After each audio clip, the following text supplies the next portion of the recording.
আজকে আপনার কাছে 1 কোটি টাকা আছে, কিছু মনে হচ্ছে না। কালকে কে জানে, আল্লাহ না করুক, যে 1000 টাকা কারো কাছে চাইতে হচ্ছে, 1000 টাকার জন্য ঠেকে গেছে, হতে পারে না?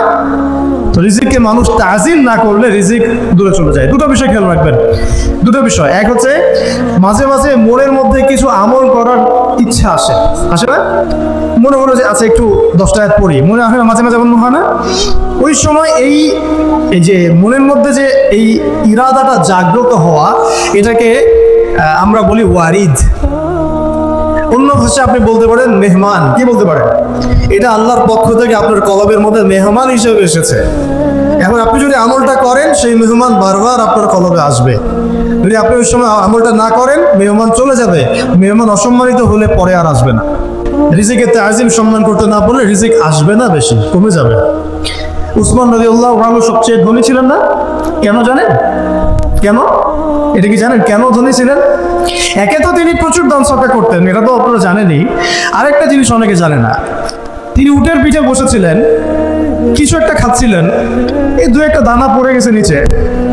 উটের পিঠ থেকে নেমেছেন, নেমে সেই দানা উঠিয়েছেন, পরিষ্কার করেছেন, ধুয়েছেন, আবার খেয়েছেন। তার এই 2-4টা দানার কোনো কিন্তু মানে পরোয়া না করলেও চলে, তার প্রচুর অর্থ সম্পদ আছে। এত অর্থ সম্পদ যে তাবুক যুদ্ধের দিন 30,000 সেনাবাহিনীর দায়িত্ব নিয়েছেন। 30,000 সেনাবাহিনী দায়িত্ব নিয়েছেন। সেনাবাহিনী যাবে, থাকবে, খাবে, তাবু টাঙাবে, সব দায়িত্ব তার। 30,000 সেনাবাহিনীর দায়িত্ব নেওয়া কি চারটাখানি কথা? তো এই সাহাবী এই কয়েকটা খাবারের দানা উঠিয়ে খেলেন। নবী সাল্লাল্লাহু আলাইহি ওয়াসাল্লাম বলেছিলেন, তোমাকে আল্লাহ পাক রিজিক বাড়িয়ে দিবে না কেন? তুমি রিজিকের যে তাজিম, যে সম্মান তুমি করো, এর বদৌলতে আল্লাহ পাক তোমাকে বেহিসাব রিজিক দিবেন। দুইটা বিষয় খেয়াল রাখবো। আমলের মেহমান হৃদয়ের মধ্যে আসলে তাকে ফিরাই না দেওয়া, তাহলে সেই মেহমান কিন্তু আর আসবে না। মেহমানকে মূল্যায়ন করলে মেহমান বারবার আসবেন সামনে। আর রিজিকের তাজিম না করলে রিজিক কিন্তু আপনার ঘরে বেশি বেশি আসবে না। এমনি তো হারামের যুগ, এমনি সুদের যুগ, এমনি ঘুষের যুগ। অলমোস্ট এভরি ফ্যামিলি সুদখোর এখন, অলমোস্ট এভরি ফ্যামিলি।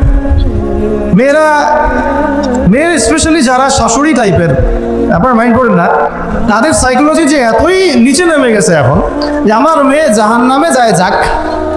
হ্যাঁ, আমার মেয়ে জাহান্নামে যায় যাক, সমস্যা নাই, দুনিয়াতে সে যেন ভালো থাকে। এটা কেন বললাম? একটা সুদখোরের ঘরে তুলে দিতে সে দ্বিধাবোধ করতেছে না, একটা দুর্নীতিবাজের ঘরে তুলে দিতে দ্বিধাবোধ করতেছে না, একটা ঘুষখোরের ঘরে তুলতে দ্বিধাবোধ করতেছে না। হ্যাঁ, একটা মানে কি বলবো, মাদক সেবী, ড্রাগ এডিক্টেড, বা এই যে আর কি বলবো, ফাসিক, জালেম, এই ধরনের ঘরে উঠাই দিতেও সে দ্বিধাবোধ করছে না। 5তলা বাড়ি চাই আমার মেয়ে, 5তলা বাড়ি থেকে সুখে থাকবে। এই যে সুখের ডেফিনেশন এখানে দিয়েছেন আপনারা। এই জন্য কত হাজার হাজার মেয়ের জীবন নষ্ট করে দিয়েছেন আপনারা। আমার কথা মাইন্ড পড়ে না, হাজার হাজার মেয়ের জীবন মায়া নষ্ট করে দিয়েছে, শুধুমাত্র মেয়েদের দুনিয়াবি সুখ এর সংজ্ঞাটা বুঝতে ভুল করার কারণে। এর নাম যদি সুখী হইতো, তাহলে অমুসলিমরা সুখীরা কেন? পশ্চিমারা সুখীরা কেন? ওরা আত্মহত্যা করে কেন? এভাবে মেয়েদের জীবন নষ্ট করেছে। অথচ অল্প যদি হালাল রিজিকও হতো, আল্লাহ পাক তাকে বরকত দিতেন, সুখে থাকতো। আল্লাহ পাক আপনাদেরকে রিজিকের মূল্য বোঝার, তাজিম করার তৌফিক দান করেন, আমিন। তো অনেক ভিতরে চলে যাচ্ছে আমি, সময় আমাদের হাতে আরো শর্ট হয়ে আসতেছে। তো এখানে একটা কথা বলে দিব, যে রিজিকের প্রসঙ্গ যেহেতু আসছে, যে হালাল খেতে হবে আমাদেরকে, হারামের দ্বারস্থ হওয়া যাবে না। আপনার স্বামী যদি হারাম খায়, আপনি স্বামীকে বুঝান, তাকে ওই চাকরি ছেড়ে দিতে আপনি উৎসাহিত করেন। আমি আপনাদেরকে একটা অনেস্টির সাথে একটা কথা বলি, যত এই যে প্রশাসনে যত ঘুষখোর আছে, ঠিক আছে, যত দুর্নীতিবাজ আছে, যত মাদক সেবী আছে, মাদকের ব্যবসায়ী আছে, যত সুদখোর আছে, এরা সবাই কেন এই খারাপ কাজগুলো করে জানেন? তার স্ত্রীকে ভালো রাখার জন্য, তার মাকে ভালো রাখার জন্য, তার সন্তানদেরকে ভালো রাখার জন্য। তাহলে স্ত্রী হিসেবে, সন্তান হিসেবে, মেয়ে হিসেবে আপনি বলবেন যে আমাদের এইসব ভালোর দরকার নয় আব্বু। হে আমার প্রিয় স্বামী, আমার এসব ভালোর দরকার নাই। হে আমার ছেলে, আমার এসব ভালোর দরকার নাই, তুই হালাল পথে থাক, ওইখানে তুই আমাকে ডাল ভাত খাওয়া, আমি খুশি আছি। এইভাবে আপনারা তাদেরকে মোটিভেট করেন, দেখবেন সমাজে হারাম কমে গেছে ইনশাআল্লাহ। আর আর হারাম খাওয়া এই ছেলে মেয়েগুলোও কিন্তু মানুষ হবে না। হারাম খাওয়াতে ছেলে মেয়েগুলো রক্ত মাংস করে উঠছে, এরাও কিন্তু মানুষ হবে না।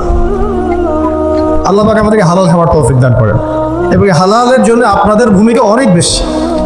আমরা উত্তরবঙ্গ সহ দেশের বিভিন্ন জায়গায় সফর করে যেটা দেখেছি, যত সুদী এনজিও আছে না, এনজিওগুলোর মধ্যে মহিলাদের নামই বেশি, জানেন?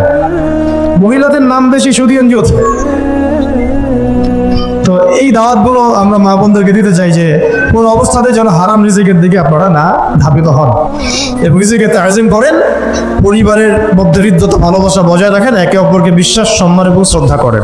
ইনশাআল্লাহ তাআলা আপনাদের পরিবারও সুখী হবে, রিজিকও সুন্দর হবে এবং রিজিকে বরকত হবে ইনশাআল্লাহ।